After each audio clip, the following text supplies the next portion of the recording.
স্বামী থাকার পরেও আমি অন্য পুরুষের সাথে যেভাবে কাজ করি কারণ অন্য পুরুষ সাথে কাজ করার মজাই আলাদা। তো বন্ধুরা, যদি গল্পটি সম্পূর্ণ শোনেন আপনাদের মেশিন দিয়ে পানি চলে আসবে, আপনারা হাতের কাজ করতে বাধ্য হবেন, তাই হাতের কাজ করার আগে হাতের কাছে টিস্যু রাখবেন। আমি চুল খোলা রেখে বাস স্টপের দিকে হেঁটে চললাম। সকালের সময় ছিল, ভিড় তার চরমে পৌঁছেছিল। বাস এল এবং আমি উঠে গেলাম। আমি ইচ্ছে করে মাঝখানে দাঁড়ালাম, সেখানে যেখানে মানুষ একে অপরের সাথে সবচেয়ে বেশি ধাক্কা খায়। আমার চারপাশে মানুষ ছিল, কেউ অফিসে যাচ্ছিল, কেউ বাজারে। বাস চলতে শুরু করল এবং ভিড়ে ধাক্কাধাক্কি শুরু হয়ে গেল। ঠিক তখনই একটি ছেলে আমার পাশে দাঁড়াল। সে সম্ভবত কলেজের ছাত্র ছিল, লম্বা, পাতলা এবং তার শার্ট থেকে হালকা পারফিউমের গন্ধ আসছিল। বাসটি একটি তীব্র বাঁক নীল এবং সে আমার পিছনে আটকে গেল এবং সে ধীরে ধীরে বলল, হ্যালো বন্ধুরা, আমার নাম রেশমা। বয়স ঠিকঠাক বলবো না, কিন্তু এতটুকু বলতে পারি যে আমি এখন সেই মোডে আছি যেখানে যৌবন তার পূর্ণ রঙে থাকে। লোকেরা আমার সম্পর্কে কী ভাবে তা আমি জানি না, তবে হ্যাঁ, যখন আমি বাজারে শাড়ি পরে বের হই তখন অনেক চোখ আমার দিকে আটকে যায়। আমার চোখ বড়, কালো এবং তাদের মধ্যে একটি চমক আছে যা সম্ভবত মানুষকে আমার দিকে আকর্ষণ করে। আমার রং একদম ফর্সা, এমন যে যখন আমি লাল বা সবুজ শাড়ি পরি তখন আমার শরীর তাতে আরও বেশি ফুটে ওঠে। আমার শরীর সম্পর্কে একটু বলতে হয়, আমার কোমর পাতলা কিন্তু নিতম্ব চওড়া এবং ভরা। আমার বুক এমন যে শাড়ির পল্লু তা ঢাকতে একটু ব্যর্থ হয়। আমার চুল লম্বা, ঘন এবং কালো, আমি তা খোলা রাখি।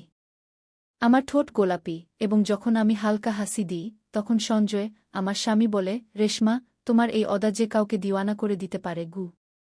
আমার বিয়ের 7 বছর হয়ে গেছে। সঞ্জয় একজন ভালো মানুষ, তার চাকরি ভালো, বাড়িতে কোনো অভাব নেই এবং সে আমাকে এত ভালোবাসে যে কখনো কখনো মনে হয় এর বেশি আর কি চাই। রাতগুলোও ঠিক তেমনি হয় যেমন একজন নারী তার স্বামী থেকে চায়, গরম, ভালোবাসায় ভরা এবং সম্পূর্ণ। কিন্তু একদিন যখন আমি আমার মায়ের বাড়ি থেকে ফিরছিলাম, মায়ের অসুস্থতার কারণে আমি 2 দিন সেখানে থাকলাম। সঞ্জয় বলেছিল, রেশমা, তাড়াতাড়ি আসো, বাড়ি খালি লাগে তোমার ছাড়া। আমি হেসে বললাম, এ তো 2 দিনের ব্যাপার। কিন্তু সেদিন যখন আমি ফিরে আসছিলাম তখন এমন কিছু ঘটল যা আমার মাথায় গেঁথে গেল। আমি বাস ধরলাম, দুপুরের সময় ছিল এবং বাসে এত ভিড় যে পা রাখার জায়গা ছিল না। আমি একটি হালকা নীল রঙের শাড়ি পরেছিলাম যা আমার শরীরে লেপ্টে থাকত না কিন্তু হাওয়ায় হালকা হালকা উড়ত। আমি একটি সিটের পাশে দাঁড়িয়েছিলাম, এক হাতে লোহার রড ধরে, অন্য হাতে শাড়ির পল্লু সামলাচ্ছিলাম। বাস চলছিল এবং ভিড়ে মানুষ একে অপরের সাথে ধাক্কা খাচ্ছিল।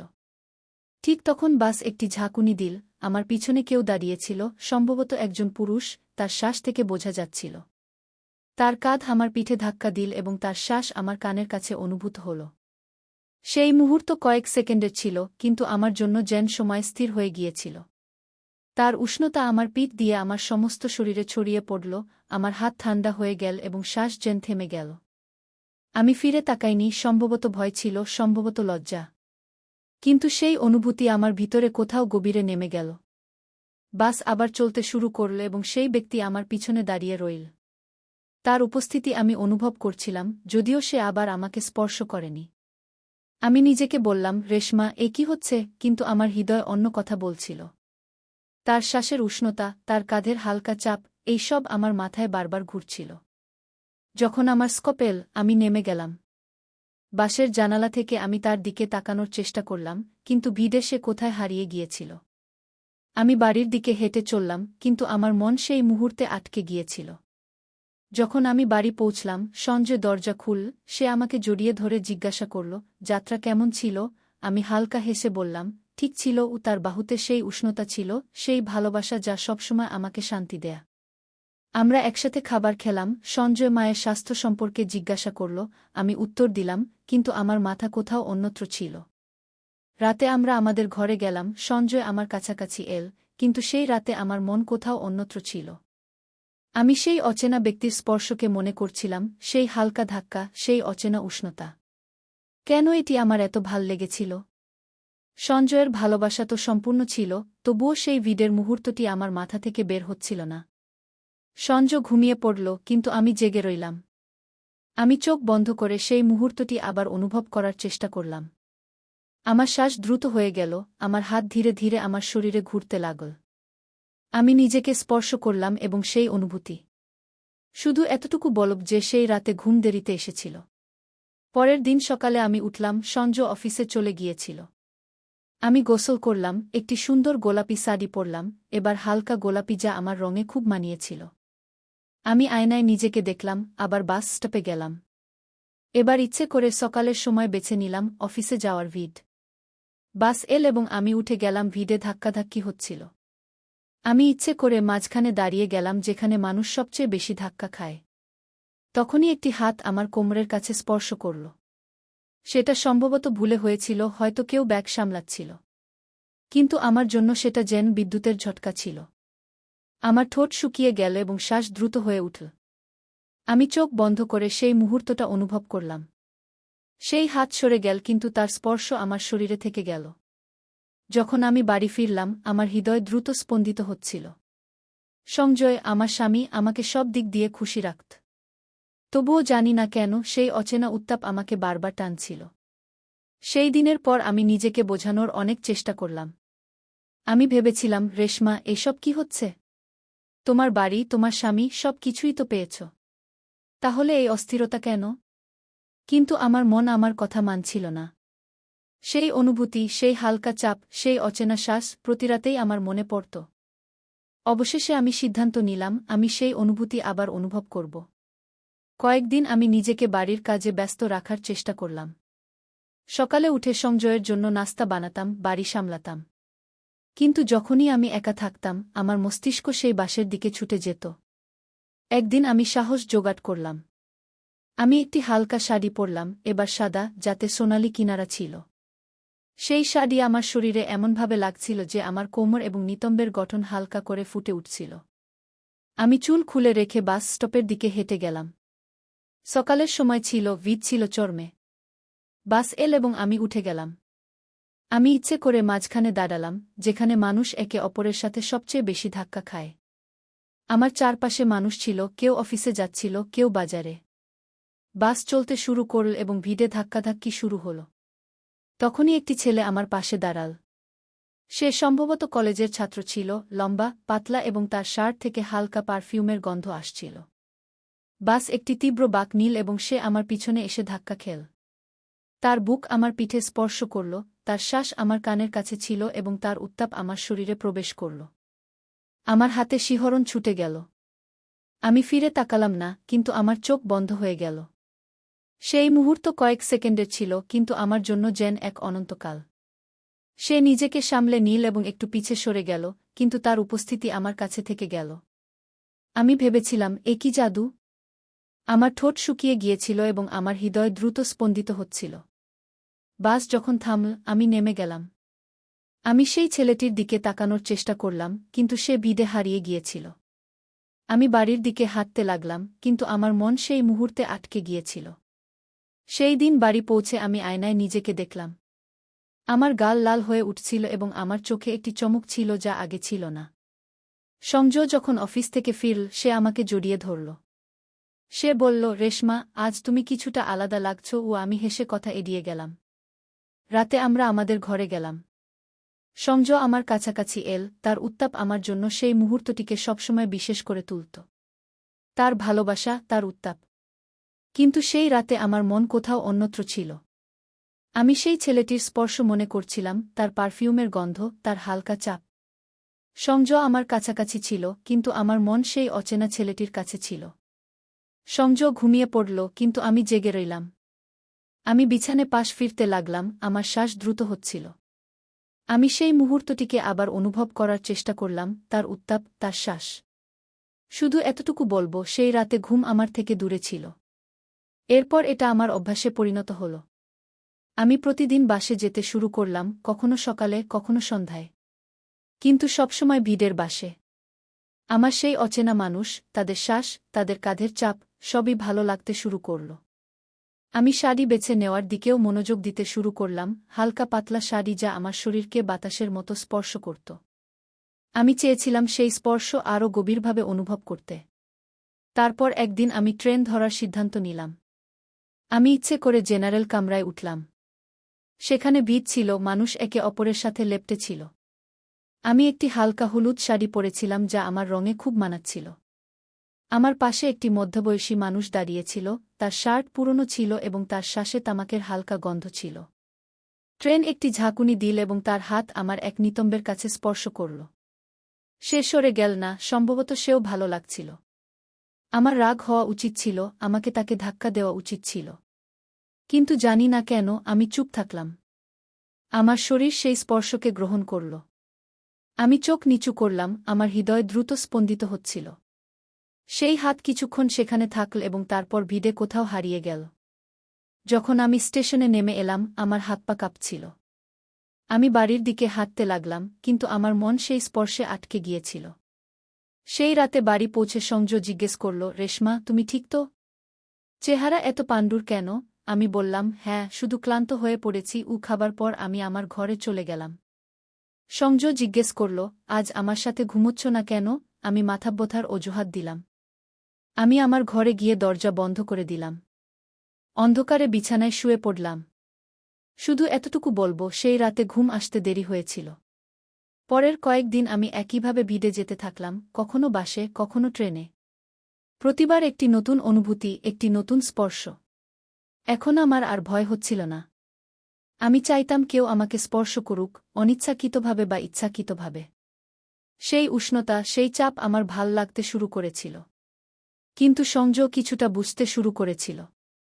এক সন্ধ্যায় সে অফিস থেকে তাড়াতাড়ি ফিরে এল। আমি তখন বাড়িতে ছিলাম না, ভিডের বাসে ছিলাম। যখন ফিরলাম সে বলল, রেশমা, তুমি আজকাল খুব বাইরে থাকছ, কি ব্যাপার? আগে তো তুমি বাড়ি থেকে কমই বের হতে। কি? তার কণ্ঠে সন্দেহ ছিল, কিন্তু সে রাগে ছিল না। আমি ঘাবড়ে গেলাম, কিছুক্ষণ চুপ করে থাকলাম, তারপর বললাম, এমনি ইচ্ছা করে, একটু ঘুরে বেড়াতে ভালো লাগে। সে আমার চোখের দিকে তাকাল এবং রাতে একা ঘুমানো নিয়ে বলল, আমি কি তোমাকে বিরক্ত করছি? তার প্রশ্ন আমার হৃদয়ে বিঁধে গেল। আমি বললাম, না সংজয়, তা নয়, শুধু ঘুম আসে না। সে চুপ রইল, কিন্তু তার চোখে এমন কিছু ছিল যা আমাকে ভয় পাইয়ে দিল। সেই রাতে আমি আবার আমার ঘরে গেলাম। সংজয় কিছু বলল না, কিন্তু আমার মনে হচ্ছিল সে এখন নজর রাখবে। আমি ভাবলাম, রেশমা, তোমার থামা উচিত। কিন্তু আমার মন প্রস্তুত ছিল না। সেই নেশা আমার ভেতর এত গভীরে প্রবেশ করেছিল যে আমি তা ছাড়তে পারছিলাম না। পরের দিন আমি আবার বেরিয়ে পড়লাম। এবার আমি একটি লাল শাড়ি পরেছিলাম, পাতলা ও চকচকে। আমি বাসে উঠলাম, ভিড়ে একটি যুবক আমার পাশে দাঁড়িয়েছিল। তার শার্টের হাতা আমার হাতাকে স্পর্শ করছিল। বাস থামল এবং তার হাত আমার কোমরে হালকা করে লেগে গেল। সে ক্ষমা চাইতে লাগল, কিন্তু আমি তাকে থামিয়ে দিলাম। কোনো সমস্যা নেই, আমি হালকাভাবে বললাম। আমার ঠোঁটে একটি হাসি ছিল এবং আমার হৃদয়ে একটি ঝড়। যখন বাড়ি ফিরলাম, সংজয় আগে থেকেই বাড়িতে ছিল। সে বলল, রেশমা, তোমার মুখ আজ আবার লাল কেন? তুমি ঠিক আছ তো? আমি হেসে বললাম, হ্যাঁ, শুধু গরম ছিল বাইরে। কিন্তু আমার মনে হচ্ছিল সে আমার কথায় বিশ্বাস করছে না। সংজয়ের সন্দেহ এখন স্পষ্ট হয়ে উঠছিল। সে আমাকে প্রশ্ন করত, আমার চোখে উত্তর খুঁজত, কিন্তু আমি প্রতিবার অজুহাত দিয়ে কথা এড়িয়ে যেতাম। আমার মনে হচ্ছিল সে শীঘ্রই সত্যি জানতে পারবে। কিন্তু তার আগেই আরও কিছু ঘটল, এমন কিছু যা আমার জীবনকে চিরতরে বদলে দিল। একদিন আমি আবার বেরিয়ে পড়লাম। সেই দিন আমি একটি গাঢ় নীল রঙের শাড়ি পরেছিলাম, পাতলা ও মসৃণ, যা আমার দেহে ঢেউ খেলছিল। আমার চুল খোলা ছিল এবং আমি হালকা মেকআপ করেছিলাম, কাজল ও হালকা লিপস্টিক। আমি আয়নায় নিজেকে দেখে হেসেছিলাম। আমার ভেতর একটি অদ্ভুত অস্থিরতা ছিল, যেন কিছু বড় ঘটতে চলেছে। আমি সেই দিন ট্রেন ধরলাম, ইচ্ছাকৃতভাবে জেনারেল কামরায় উঠলাম। ভিড় ছিল, লোকেরা একে অপরের সাথে লেপ্টে ছিল। আমি মাঝখানে দাঁড়িয়ে গেলাম। আমার চারপাশে লোক ছিল, কিছু শ্রমিক, কিছু অফিসযাত্রী। ট্রেন চলতে শুরু করল এবং ধাক্কাধাক্কি শুরু হল। তখনই আমার পাশে একটি লোক দাঁড়াল। সে সম্ভবত ৩-০-৩-২ বছরের ছিল, মজবুত গড়নের, সাদা শার্ট পরা। ট্রেন ঝাঁকি দিল এবং তার হাত আমার কাঁধে এসে লাগল। আমি তার দিকে তাকালাম, তার চোখে একটি চমক ছিল। সম্ভবত সে বুঝে গিয়েছিল যে আমি তাকে থামাব না। ট্রেন আবার থামল। সেই চাপ, সেই খালি উষ্ণতা আমার জন্য সেই মুহূর্তটি যেন জাদু ছিল। আমি চোখ বন্ধ করলাম এবং সেই অনুভূতিকে উপভোগ করলাম। কিন্তু সেই মুহূর্ত বেশি দিন স্থায়ী হল না। ট্রেন যখন পরের স্টেশনে থামল, কেউ আমার কাঁধে টোকা দিল। আমি চোখ খুললাম, আমার সামনে একটি সাদা ইউনিফর্ম পরা লোক দাঁড়িয়েছিল। সে বলল, ম্যাডাম, আমার সাথে নেমে আসুন। আমার হাত পা ঠান্ডা হয়ে গেল। আমি বুঝে গেলাম কিছু ভুল হয়ে গেছে। আমি ট্রেন থেকে নেমে গেলাম। সেই লোক আমাকে একটি কোণে নিয়ে গেল এবং তার ব্যাজ দেখাল। সে পুলিশ ছিল। সে বলল, ম্যাডাম, আপনি প্রতিদিন এখানে সেখানে বিডে কেন ঘুরছেন? আমাদের কিছু অভিযোগ এসেছে। লোকেরা বলছে আপনি ইচ্ছাকৃতভাবে এমন জায়গায় যাচ্ছেন। আমার হৃদয় দ্রুত স্পন্দিত হচ্ছিল। আমি বললাম, না, এমন কিছু নয়, আমি শুধু ভ্রমণ করছিলাম। কিন্তু আমার কণ্ঠ কাঁপছিল। সে আমার দিকে গভীরভাবে তাকাল এবং বলল, আপনার উপর নজর রাখা হচ্ছে। অনেক লোক আপনার আচরণে বিরক্ত। এসব কি হচ্ছে? আমি চুপ রইলাম, আমার কোনো উত্তর ছিল না। সে আমাকে থানায় যেতে বলল। পথে আমার মাথায় ঝড় বয়ে যাচ্ছিল। রেশমা, তুমি কোথায় চলে গেছ? একজন মহিলা পুলিশ অফিসার আমাকে জিজ্ঞাসাবাদ করল। আমি প্রথমে অজুহাত দিলাম, কিন্তু সে বুদ্ধিমতী ছিল। সে বলল, আমরা সব জানি। আপনার আচরণ ভুল, এটি অপরাধ, প্রকাশ্য স্থানে অশালীন আচরণ। কি আমার চোখে জল চলে এল। আমি বললাম, আমি কাউকে ক্ষতি করিনি। কিন্তু সে বলল, আপনার আচরণ অন্যদের বিরক্ত করে, এটি ভুল। তারপর পুলিশ সংজয়কে ফোন করল। যখন সে থানায় এল, তার চোখে রাগ ও ব্যথা ছিল। সে আমাকে বলল, রেশমা, এসব কি? আমি তোমার কি কমতি রেখেছিলাম? আমি চুপ ছিলাম, আমার কাছে কোনো উত্তর ছিল না। সে বলল, তুমি আমাকে ঠকিয়েছ, আমি তোমার সঙ্গে থাকতে পারি না। সেই দিন সংজয় আমাকে ছেড়ে চলে গেল। পুলিশ আমাকে কোর্টে হাজির করল। জজ আমার কথা শুনলেন, কিন্তু সব প্রমাণ আমার বিরুদ্ধে ছিল।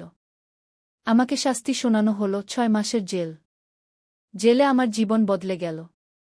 সেখানে ছিল একাকিত্ব, ঠান্ডা দেয়াল এবং সেই নিস্তব্ধতা যা আমাকে প্রতিটি মুহূর্তে আমার ভুল মনে করিয়ে দিত।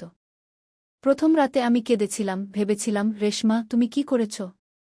একটা নেশার পিছনে নিজের জীবন ধ্বংস করে দিয়েছ। জেলে আমাকে কঠোর পরিশ্রম করতে হতো। সারাদিন কাজ আর রাতে একা বিছানায় শুয়ে ভাবনা। আমি সংজয়কে মনে করতাম, তার বাহুর উষ্ণতা, তার ভালোবাসা, সবকিছু যা আমার ছিল আর আমি হারিয়ে ফেলেছি।